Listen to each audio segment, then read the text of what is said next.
Olá, seja bem-vindo, seja bem-vinda a esse devocional diário, esse devocional que acontece de segunda a sexta-feira em meu perfil no Instagram, @isapenha Mensagens de Vida, e de sábado e domingo acontece aqui gravado no YouTube. Hoje, então, dia 28 do 7, Isa, 28 do 7, estaremos comentando os aprendizados que nós podemos destacar das leituras dos Salmos 46, 47 e 48, bem como do livro dos Atos dos Apóstolos, o capítulo 28, o último capítulo do livro dos Apóstolos. Comemore aí mais um livro que nós estamos carimbando como lido para a nossa biblioteca. Já perdi a conta de quantos livros nós já completamos a leitura aqui da Bíblia. Lembrando que esse devocional acontece todos os dias desde o dia 1º de janeiro de 2024 e o nosso projeto acontecerá até o dia 31 de dezembro de 2024, completando um ano para lermos a Bíblia toda, de Gênesis a Apocalipse. E nós lemos e comentamos as leituras todos os dias. Você lê aí na sua casa, eu leio aqui e nós comentamos juntos aqui durante esse devocional diário. Então, vamos lá, começando pelo livro dos Salmos, os capítulos 46, 47 e 48. O ponto 1 é relacionado ao Salmo 46, que diz: o Senhor é o auxílio sempre presente nas adversidades. Vamos lá, o salmista, esses salmos, eles são dos coraitas, os filhos de Coré, e inicia assim: Deus é o nosso refúgio e a nossa fortaleza, auxílio sempre presente na adversidade.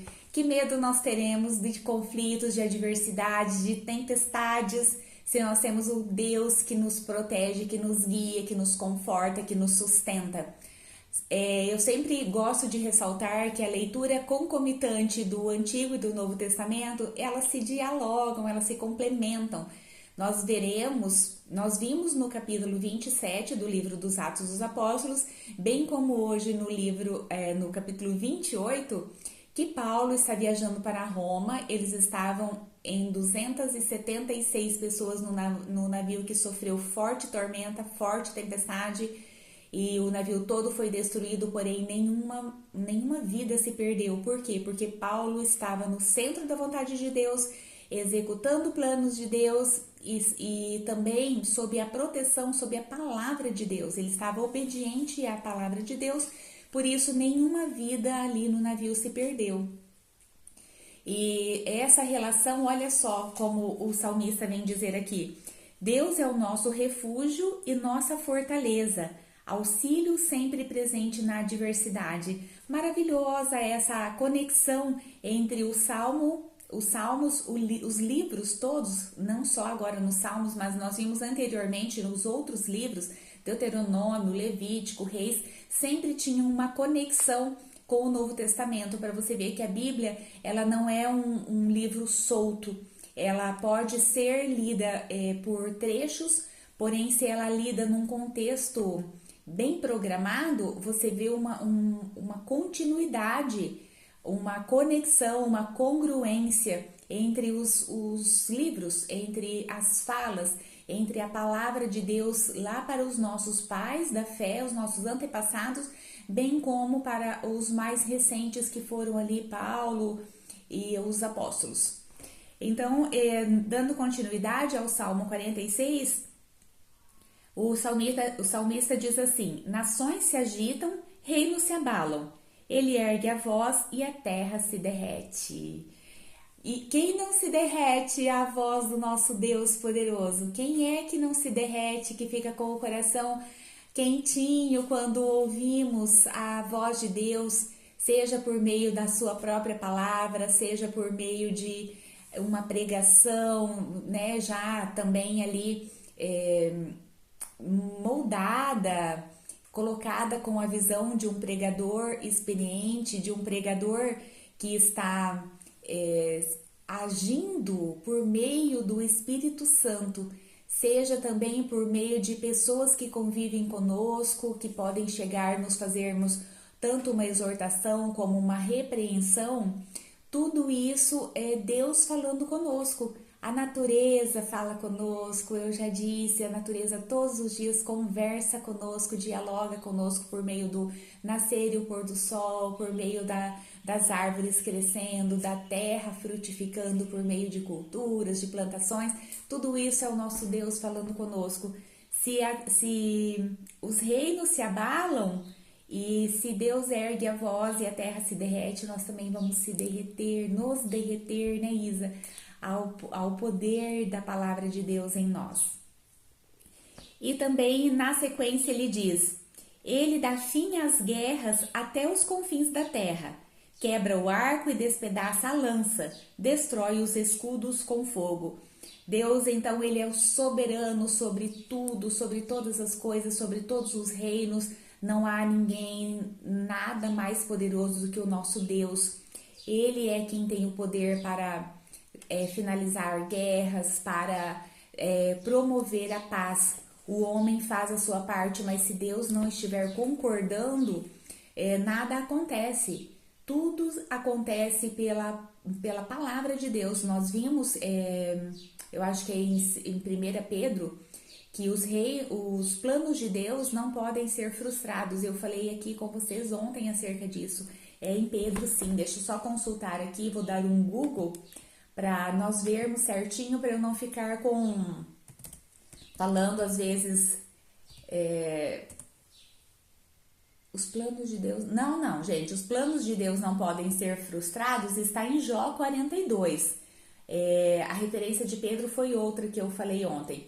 É em Jó 42 que vai dizer que os planos de Deus não podem, nenhum dos seus planos podem ser frustrados. Então, Deus, ele é o soberano sobre a paz e sobre a guerra. E por fim, o salmista diz: o Senhor dos exércitos está conosco. O Deus é a nossa torre segura. A torre segura aqui para o salmista era aquela fortaleza que eles tinham nas cidades, que era o refúgio deles quando algum exército poderoso estava contra eles. E aqui ele diz que a única torre segura, a única fortaleza é o próprio Deus. Voltando lá para os nossos slides, vamos ver o capítulo 47 do livro dos Salmos. A ideia central é: Deus reina sobre todas as nações, temível é o seu nome. E inicia assim: batam palmas, vocês, todos os povos, aclamem a Deus com cantos de alegria, pois o Senhor Altíssimo é temível, é o grande rei sobre toda a terra. Uau, olha só que maravilhoso! E depois o salmista, se você vai se lembrar da história de Israel, ele está dizendo aqui que Deus, ele é soberano, que Deus, ele é o maior, ele é o mais poderoso. E por conta de Israel ter esse Deus como seu Deus, a sua confiança estava nele, ele diz assim: ele subjugou as nações ao nosso poder, os povos colocou debaixo de nossos pés. Lembram-se como o povo de Israel era vitorioso sobre os amalequitas, sobre os amonitas, todos aqueles povos, sobre os jebuseus, entre outros cananeus.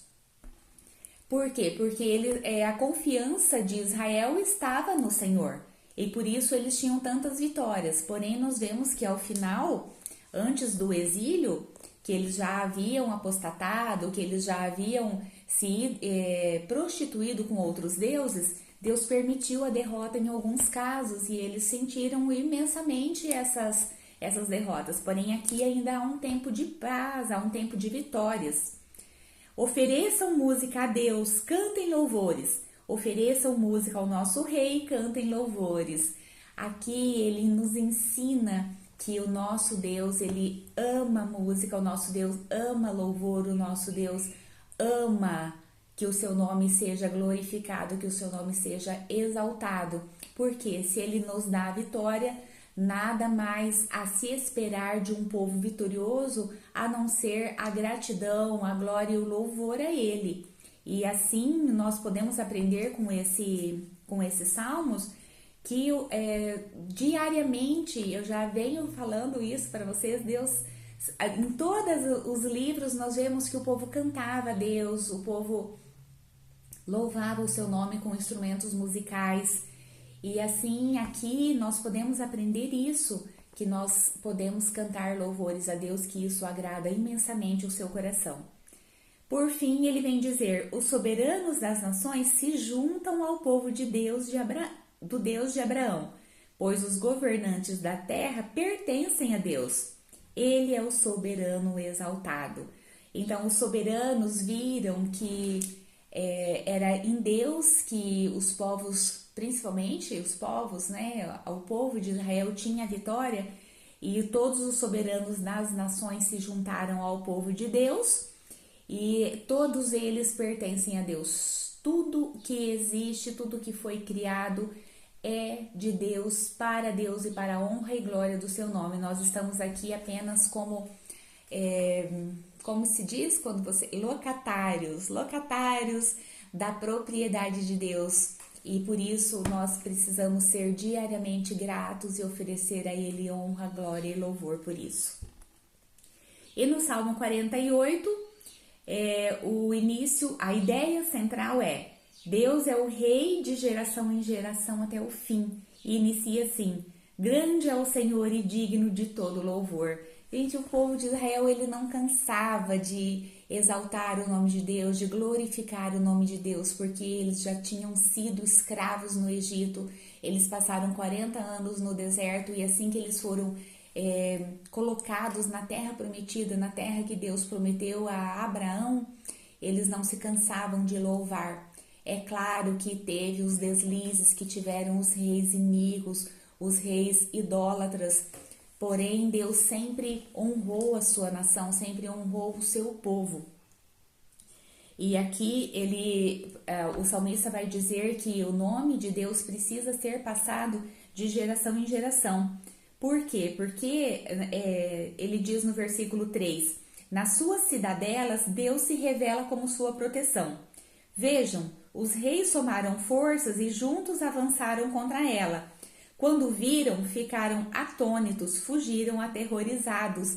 Deus era quem lutava pelo povo de Israel, Deus era quem estava à frente. E assim, se Deus permitiu que esse livro dos Salmos, que esse salmo específico estivesse aqui, era para que nós soubéssemos que Ele continua ainda lutando as nossas batalhas, se colocando diante de nós para afugentar os nossos inimigos. Nossos inimigos vão tremer diante de nós quando ver que nós estamos do lado de Deus, aliás, atrás de Deus, porque quem luta as nossas batalhas é o próprio Deus estando à nossa frente. Foste como o vento ocidental quando destruiu os navios de Tarsis. Lembra que teve o rei Ezequias, ele empreendeu em navios, porém como ele não tinha sido totalmente fiel, obediente a Deus, os navios dele nunca chegaram a lugar nenhum. Eram os navios que ele tinha construído para ir até Tarsis e nunca chegaram. E aqui vem dizer assim, que quando os inimigos estavam próximos, Deus foi como o vento oriental quando destruiu os navios de Tarsis. No versículo 11 diz assim: as cidades de Judá, o versículo 11 diz assim: as cidades de Judá exultam por causa de tuas decisões justas. Judá não tinha medo de nenhuma repreensão, de nenhum feito de Deus, porque eles sabiam que tudo que Deus faria seria justo e que se eles merecessem alguma punição, alguma repreensão, Deus faria isso, seria justiça, bem como para o crescimento deles. Por fim, ele diz assim: Deus é o nosso Deus para todo sempre, Ele será o nosso guia até o fim. Quem sabe que o nosso futuro, quem sabe sobre o nosso fim é o próprio Deus. E nós sabemos que se estivermos com Ele, os nossos caminhos serão seguros. E isso precisa ser passado de geração em geração.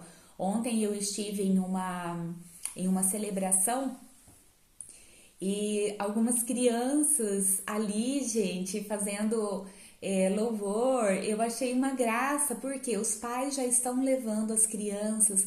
Quanto mais cedo os pais levarem os filhos para conhecerem Deus, para conhecerem a casa de Deus, mais próspero será o futuro dessas crianças. Eu fiquei muito feliz que eu revi uma pessoa que fazia muitos anos que eu não via. Os 4 filhos dela estavam ali, todos ainda crianças e vestidinhos, estavam glorificando a Deus ali na celebração por meio de uma comemoração que teve, e eles estavam seguros com os pais dentro da casa de Deus. E isso precisa ser passado de geração a geração. Como aconteceu em Israel, como aconteceu em Judá, nós faremos hoje também, porque Deus é o mesmo ontem, hoje, será para sempre.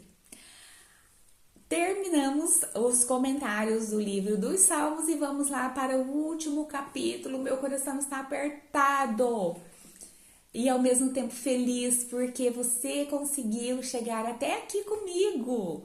Passamos a metade do ano, já lemos um número imenso de livros que eu já perdi a conta. Amanhã eu falo para vocês quantos livros foram.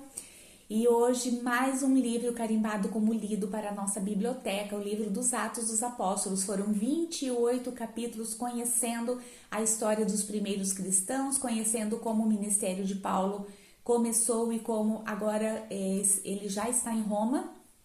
E dali de Roma ele vai escrever muitas cartas e nós vamos conhecer essas cartas agora, que começa já amanhã com Romanos.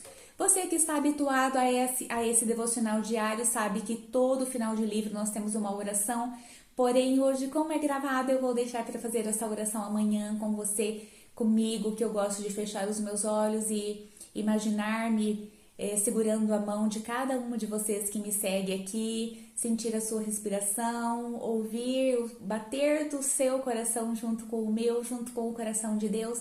Então essa oração será feita amanhã e hoje nós vamos finalizar o livro dos Atos dos Apóstolos, que Paulo está na ilha de Malta. Então o nome da ilha que eles chegaram ontem, que eles chegaram no capítulo 27, é Malta. Eles chegaram e não conheciam a terra.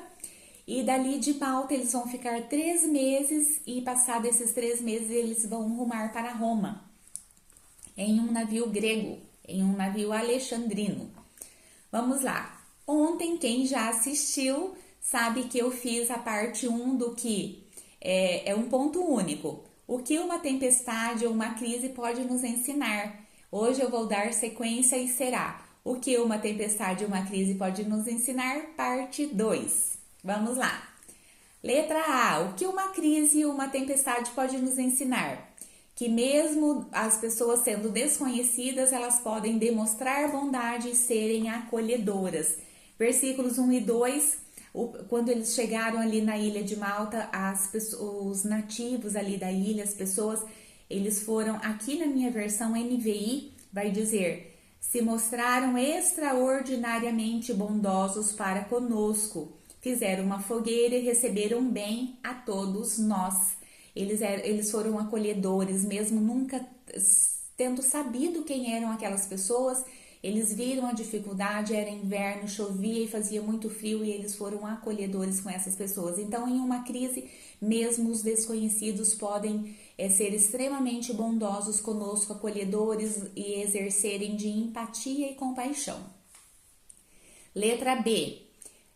A tempestade e crise também pode nos ensinar que é necessário ter visões diferenciadas e livre de juízos de valor sobre acontecimentos. Isa, fala mais sobre isso.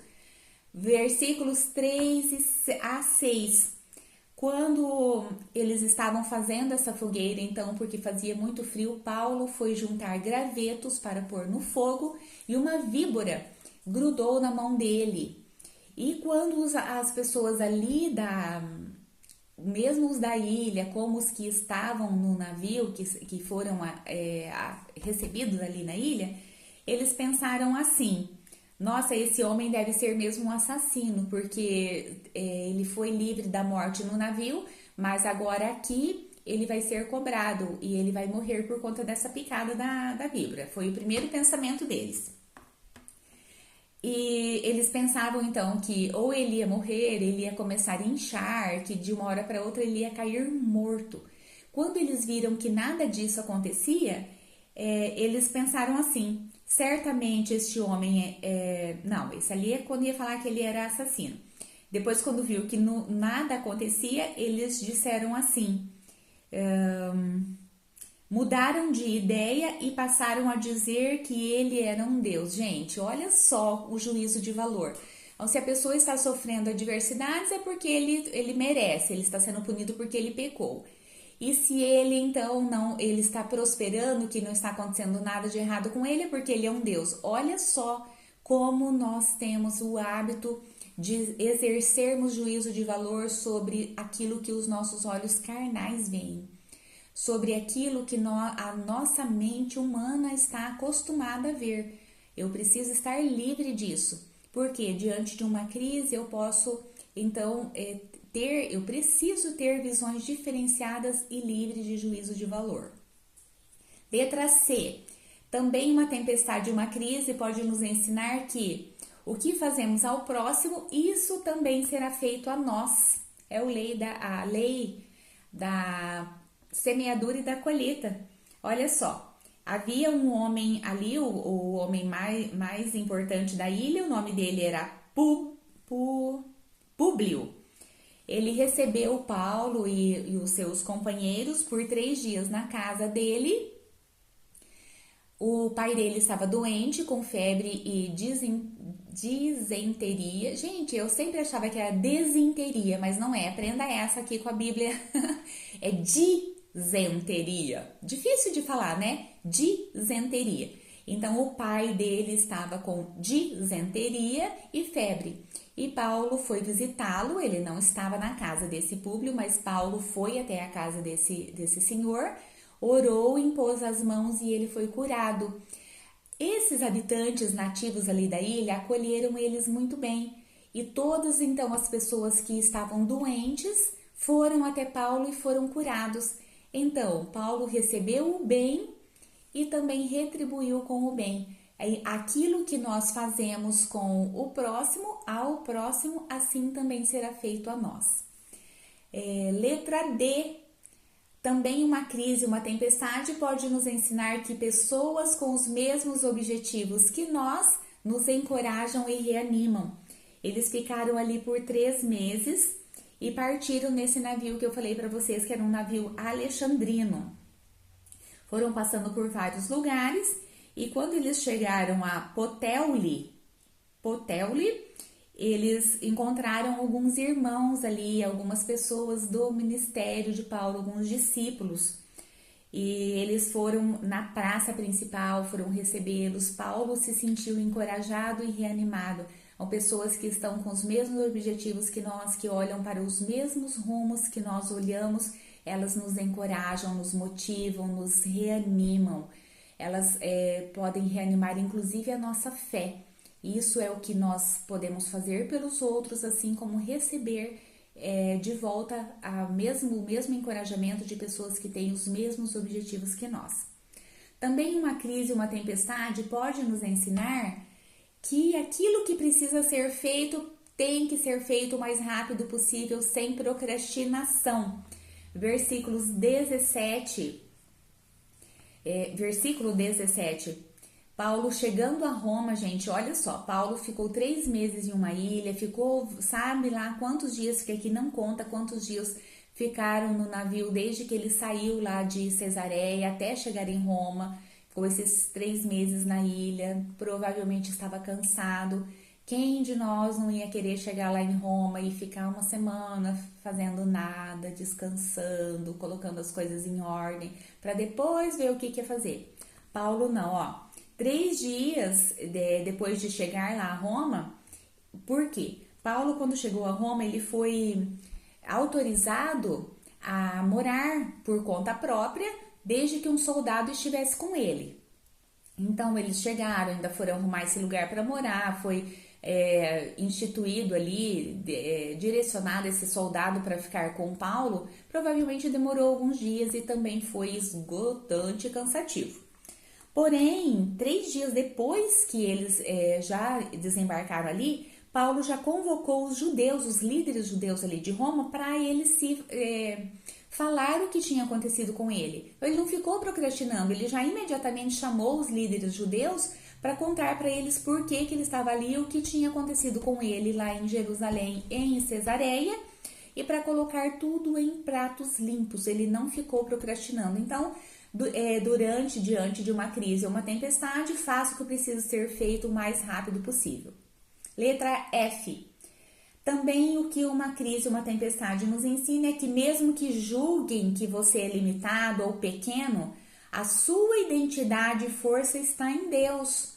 Não importa se as pessoas estão olhando para nós dizendo: quem é essa aí? Quem é essa Isa? Pensando que ela pode dar opiniões, que ela pode falar a respeito da Bíblia. Ela não é teóloga, ela não é pastora. Não importa o que as pessoas vão falar, vão ver se você é limitada, pequena ou não. As pessoas também podem pensar: quem são essas pessoas que estão ouvindo a Isa? Por que estão ouvindo a Isa e não estão ouvindo outras pessoas? Não importa, a sua identidade está em Deus, a sua identidade, a sua força está em Deus. E falando então a respeito desses devocionais, dessas lives, tudo que eu falo aqui é tudo que está escrito e baseado em estudos que eu faço. Então, não importa o que os outros vão dizer, o que os outros estão pensando, a minha identidade, a minha força, bem como a sua identidade, a sua força está em Deus. Olha lá no versículo 20, Paulo diz assim, ele vem contar o que tinha acontecido com ele, que os judeus estavam incriminando, porém ele poderia ser solto, só que ele apelou para César. E ele diz assim: por essa razão pedi para vê-los e conversar com vocês. Ele está dizendo isso para os líderes judeus ali de Roma. Por causa da esperança de Israel é que estou preso com essas algemas. O que era a esperança de Israel, gente? Era o próprio Messias, era Jesus. E Paulo estava ali algemado por causa do nome de Jesus. Porém, ele era quem estava no centro da vontade de Deus e estava ali pela própria palavra de Deus, pela própria mão de Deus, pela própria graça de Deus, porque o anjo disse para ele que Deus tinha dado graça a ele e a todos que estavam no navio e que nenhuma vida iria se perder. E era por isso que ele estava ali algemado, por causa do nome de Jesus. Então não importa se as pessoas olhassem para ele e vissem um homem sofrido, um homem velho, provavelmente já estava velho e algemado. Não. Ele estava no centro da vontade de Deus, ele era o maior ali, o principal, aquele que era escolhido por Deus para levar o nome do Messias, do Jesus ressurreto a Roma, diante de César. Então não importa o que as pessoas olhem para você e vejam, o importante é o que Deus vê em você, como Deus vê você. Letra G, também uma crise, uma tempestade pode nos ensinar que precisamos estar atentos a propostas irrecusáveis que surgirem. Gente, sim, olhe só o que vai acontecer aqui. Vou repetir. Então, uma crise, uma tempestade pode nos ensinar que precisamos estar atentos a propostas irrecusáveis que surgirem. Os versículos de 23 a 28, quando esses líderes judeus chegaram ali, eles resolveram que iam chamar mais pessoas e em uma outra ocasião, outro dia, voltariam ali com outras pessoas para ouvirem sobre o que Paulo tinha a dizer, porque eles disseram assim: nós ouvimos sobre essa seita, que seria o cristianismo. Nós ouvimos sobre essa seita e nós queremos saber como é. E eles voltaram lá e diz assim, no versículo 23, parte B: desde a manhã até a tarde, ele lhes deu explicações e lhes testemunhou do reino de Deus, procurando convencê-los a respeito de Jesus com base na lei de Moisés e dos profetas. Olha o que estava diante deles. Paulo testemunhando o que ele tinha vivenciado com Jesus ressurreto já. E essa foi a maior oportunidade, uma oportunidade irrecusável que os judeus ali que estavam ouvindo tiveram de serem salvos pelo nome de Jesus. Porém, alguns foram convencidos pelo que ele dizia, mas outros não creram. Discordaram entre si e começaram a ir embora depois de Paulo ter feito esta declaração final. Aí Paulo vai falar alguma coisa que vai entrar aqui na letra H, que é a última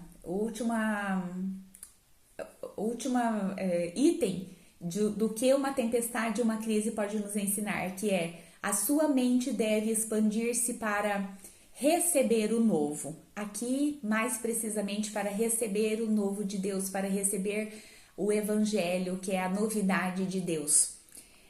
Paulo disse assim: bem que o Espírito Santo falou aos seus antepassados por meio do profeta Isaías, que é aquela passagem: vai este povo e diga, ainda que estejam sempre ouvindo, não ouvirão, que verão, mas não enxergarão, e não abrirão os ouvidos, e assim eu não poderei os curar. Só que ele disse assim: saiba então, portanto, que essa mensagem vai aos gentios e eles serão salvos. Essa foi a grande proposta irrecusável que os judeus tiveram, bem como a oportunidade que eles perderam de expandir a mente e receber o novo de Deus ali naquele momento. E por fim, finaliza assim o livro dos Atos dos Apóstolos. Por 2 anos inteiros, Paulo permaneceu na casa que havia alugado e recebia a todos os que iam vê-lo. Pregava o reino de Deus e ensinava a respeito do Senhor Jesus Cristo abertamente, sem impedimento algum. Olha só, Paulo algemado em uma casa alugada, sendo vigiado 24 horas por dia por um soldado e pregando abertamente durante 2 anos. Nada o impedia, ele recebia todos que queriam ir vê-lo e ouvi-lo. Assim, nós finalizamos a leitura do livro dos Atos dos Apóstolos e mais uma vez eu quero dizer que você já é vencedora, vitoriosa de estar aqui comigo todos os dias, passado por todas essas leituras. Amanhã eu digo quantos livros nós já lemos, que deve estar aí 16, 17, não sei. E que é isso, nós precisamos diariamente termos constância, congruência, objetivo, intencionalidade, bem como fé, esperança no nosso Deus, e é assim que a nossa vida se transforma. E eu espero você amanhã com as leituras dos Salmos 49 e 50 e o capítulo 1 da carta de Paulo aos Romanos. Salmo amanhã 49 e 50 e o capítulo 1 da carta de Paulo aos Romanos. E amanhã nós nos veremos ao vivo lá no Instagram, @isapenha Mensagens de Vida, às 19h30 para um encontro especialmente iniciando o livro da Carta aos Romanos, com a nossa oração de finalização dos Atos dos Apóstolos, que eu gosto de fazer com você e não aqui gravado, gosto de fazer ao vivo. E até amanhã,